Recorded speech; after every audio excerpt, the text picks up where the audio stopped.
بسم اللہ الرحمن الرحیم۔ السلام علیکم۔ قرآن کریم میں حضرت آدم علیہ السلام اور ابلیس کا واقعہ بیان ہوا ہے۔ اس واقعے کی تفصیلات جو قرآن پاک کی مختلف صورتوں میں بیان ہوئی ہے، ان کے مطابق اللہ تبارک و تعالیٰ نے حضرت آدم علیہ السلام کو زمین پر خلیفہ بنایا۔ پھر فرشتوں کو حکم دیا کہ وہ حضرت آدم علیہ السلام کو سجدہ کریں۔ فرشتوں نے سجدہ کیا، مگر اس موقع پر موجود ایک جن نے اللہ تبارک و تعالیٰ کے حکم کو ماننے سے انکار کر دیا۔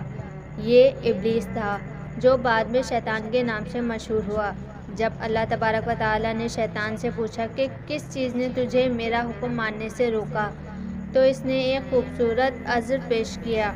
وہ یہ کہ اللہ تعالیٰ نے خود اسے ایک ایسی حیثیت میں پیدا کیا، یعنی اس کی پیدائش آگ سے ہوئی، جبکہ جس ہستی کے سامنے اسے سجدہ کرنے کا حکم دیا گیا، اس کی پیدائش ایک کم تر مادے یعنی مٹی سے کی گئی۔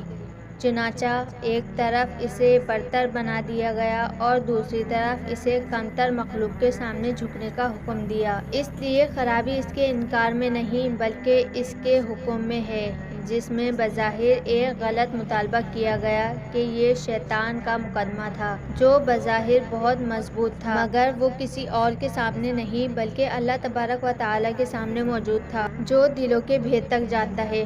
چنانچہ اللہ تبارک و تعالیٰ نے اس کے دل کی اصل حالت کو بیان کر دیا کہ تو دراصل تکبر کا شکار ہو چکا ہے، اور اس تکبر نے تجھے اس طرح سے اندھا کیا ہے کہ تو میرے سامنے بغاوت پر تیار ہو گیا ہے، اس لیے تجھے اب درگاہ سے نکالا جاتا ہے۔ شیطان اس موقع پر بھی سرکشی سے باز نہ آیا۔ اس نے اپنی گمراہی کا الزام یہ کہہ کر اللہ تبارک و تعالیٰ پر ڈالنے کی کوشش کی کہ جس طرح تو نے مجھے گمراہ کیا ہے، میں آدم اور اس کی اولاد کو گمراہ کروں گا۔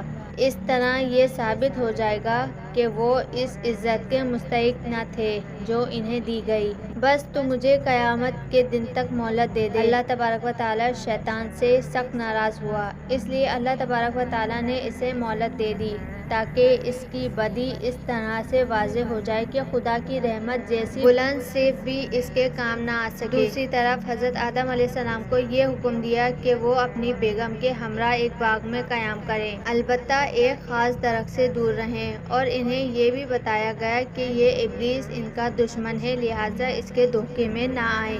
حضرت آدم علیہ السلام اور بی بی حوا کچھ عرصے تک تو اللہ تبارک و تعالیٰ کے حکم کے پابند رہے، مگر آہستہ آہستہ شیطان کے وسوسہ انگیزی شروع کر دی۔ اس نے ان دونوں کو قسم کھا کر یہ یقین دلایا کہ وہ اس درخت کا پھل کھا لے تو انہیں ہر طرح سے فائدہ ہوگا۔ وہ دونوں اس کی باتوں میں آ گئے اور اس درخت کا پھل کھا بیٹھے، مگر اس کے نتیجے میں فوراً وہ اللہ تبارک و تعالیٰ کی عطا کردہ نعمتوں سے محروم ہو گئے۔ یوں شیطان کامیاب ہو گیا کہ شیطان وہ یہ بات ثابت کر کے رہے گا کہ آدم اس مقام کے مستحق نہیں ہیں۔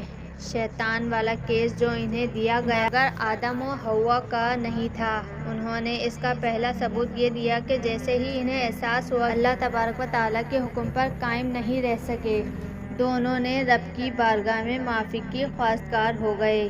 اللہ تبارک و تعالیٰ نے کیا میں نے تمہیں منع نہیں کیا تھا؟ یہ دوسرا موقع تھا۔ حضرت آدم علیہ السلام نے شیطان سے مختلف ہونے کا ثبوت دیا۔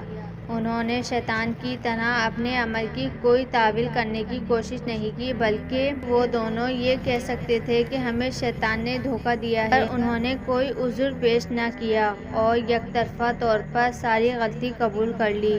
چنانچہ اللہ تبارک و تعالیٰ نے انہیں معاف کر دیا، اور آج بھی ابن آدم اور ابن شیطان میں ایک ہی بنیادی فرق ہوتا ہے۔ آدم کے بیٹے اطراف کے نفسیات میں جیتے ہیں، جبکہ شیطان کے پیروکار عذر کے نفسیات میں جیتے ہیں۔ پہلو سے جب کوئی غلطی ہو جاتی ہے تو وہ کسی توجہ دلانے کے قبل ہی غلطی مان لیتے ہیں، دوسروں سے جب کوئی غلطی ہوتی ہے تو وہ فوراً کوئی تعویل سوچتے ہیں، پہلو سے کوئی بھول ہوتی ہے تو وہ اپنے عذر یعنی اس بات کو استعمال کرنے میں جھجکتے ہیں جو وہ برجا طور پر پیش کر سکتے ہیں۔ دوسرے اپنے ہر جرم کا الزام دوسروں پر ڈال کر مطمئن ہو جاتے ہیں۔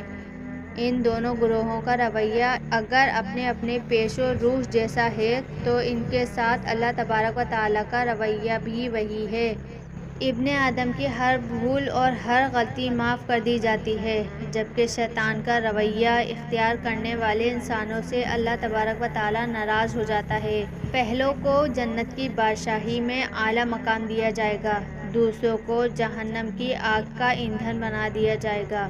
اب ہم نے یہ سوچنا ہے کہ اپنی غلطی پر کس طرح سے ہم نادم ہوتے ہیں اور کیسے جلدی جلدی ہم معافی کے طلبگار ہوتے ہیں۔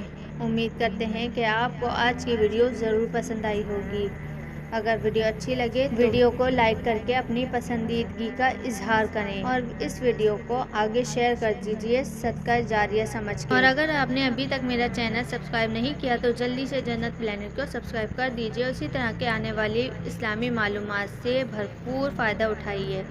مجھے اجازت دیجیے اور دعا میں ڈھیر یاد رکھیے۔ اللہ پاک ہمیں شیطان کی پناہ سے محفوظ رکھے، آمین۔